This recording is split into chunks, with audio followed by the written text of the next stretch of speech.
राजा के दरबार में एक आदमी नौकरी मांगने के लिए आया। तो उस व्यक्ति से उसकी काबिलियत पूछी गई तो वो बोला, मैं आदमी हो चाहे जानवर, उसकी शक्ल देखकर उसके बारे में बता सकता हूँ। राजा ने उसे अपने खास घोड़ों के अस्तबल का इंचार्ज बना दिया।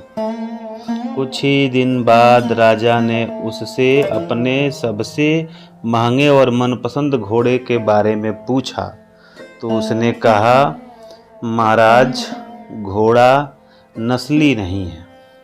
राजा को हैरानी हुई। उसने जंगल से घोड़े वाले को बुलाकर पूछा।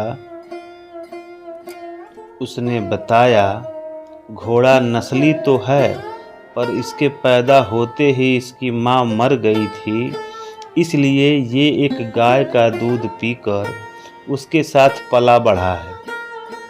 राजा ने अपने नौकर को बुलाया और पूछा कि कैसे पता चला कि घोड़ा नस्ली नहीं है।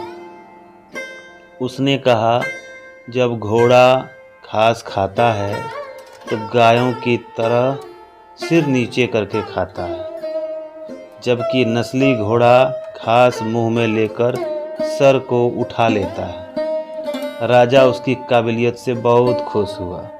उसने नौकर के अनाज, घी, मुर्गे और ढेर सारी बकरियां इनाम के तौर पर उसके घर भिजवा दिए और अब उसे रानी के महल में तैनात कर दिया। कुछ दिनों बाद राजा ने उससे रानी के बारे में राय मांगा। उसने कहा, तौर तरीके से तो रानी जैसे ही हैं रानी, लेकिन पैदाइशी वो रानी यानी कि राजकुमारी नहीं है। राजा के पैरों तले जमीन निकल गई। ये सुनकर उसने अपनी सास को बुलाया। सास ने कहा, ये हकीकत है, आपके पिताजी ने मेरे पति से हमारी बेटी की पैदाइश पर ही रिश्ता मांग लिया था, लेकिन हमारी बेटी 6 महीने में ही मर गई थी। लिहाजा हमने आपके रजवाड़े से करीबी रखने के लिए रिश्ता किसी और की बच्ची को अपनी बेटी बना लिया। राजा ने फिर अपने नौकर से पूछा, तुमको कैसे ये सब पता चला? उसने कहा, नौकर ने, रानी साहिबा का नौकरों के साथ सलूक गंवारों से भी बुरा है। एक खानदानी इंसान का दूसरे से व्यवहार करने का एक अलग बेहतरीन तरीका होता है, जो रानी साहिबा में बिल्कुल नहीं है। राजा फिर उसकी पारखी नज़रों से खुश हुआ और फिर से बहुत सारा अनाज, भेड़, बकरियां बतौर उसको इनाम दे दिया। साथ ही उसे अब अपने दरबार में तैनात कर लिया। कुछ वक्त गुजरा। राजा ने फिर से नौकर को बुलाया और अपने बारे में पूछा तो उसने जवाब दिया कि महाराज, यदि जान की सलामती हो तो मैं बताऊं।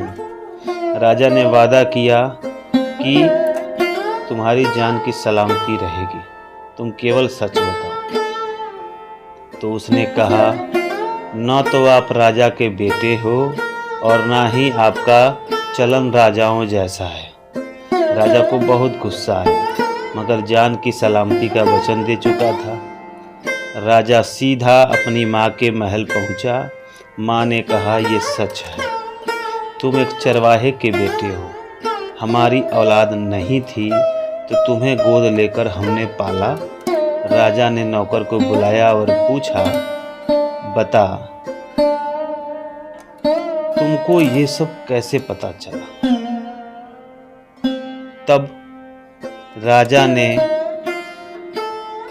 किसी को इनाम जब दिया, नौकर ने कहा कि जब राजा ने किसी को इनाम दिया तो उसकी सूरत हीरे, मोती और जवाहरात के शक्ल में होती है, लेकिन आपने जब भी मुझे इनाम दिया तो भेड़, बकरियां और खाने पीने की चीज़ें ही दिया है। ये रवैया किसी राजा का हो ही नहीं सकता, ये किसी चरवाहे के बेटे का ही हो सकता है। किसी इंसान के पास कितनी धन दौलत सुख समृद्धि रुतबा बाहुबल हो, ये सब बाहरी दिखावा है। इंसान की असली पहचान उसके व्यवहार और उसकी नीयत से ही होती है।